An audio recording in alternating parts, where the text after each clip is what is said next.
मला अतिशय आनंद आहे की आपण पुण्यश्लोक अहिल्यादेवी होळकर शेतकरी कर्जमाफी योजना जी घोषित केली होती त्या योजनेच्या अंतर्गत आषाढीला आपण पहिली यादी घोषित केली होती।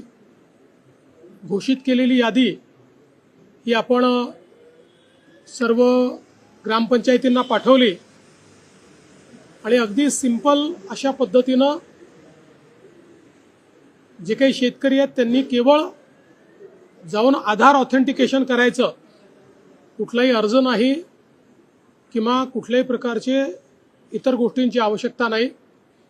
अशा पद्धतीनं ॲग्रीस्टॅक नंबर आणि आधार ऑथेंटिकेशन करून त्यांची खाती नील करायची, अशा प्रकारचं आपण काम हातामध्ये घेतलं होतं।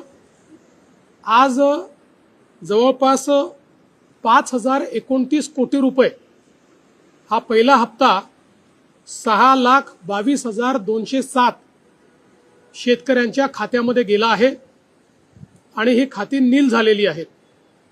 मध्यंतरी काही गैरसमज असे झाले होते की आमच्यावरचं कर्ज जास्ती दिसतंय आणि आमच्या नावावर अप्रूव्ड पैसे कमी आहेत। त्याचं कारण जे काही NPA वर लावलेलं व्याज होतं त्या व्याजामुळे ते जास्त दिसत होतं।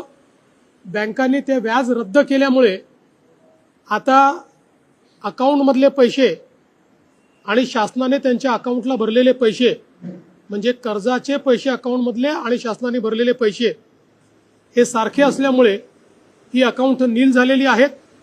आता रोज मोठ्या प्रमाणात ही अकाउंट्स येत आहेत।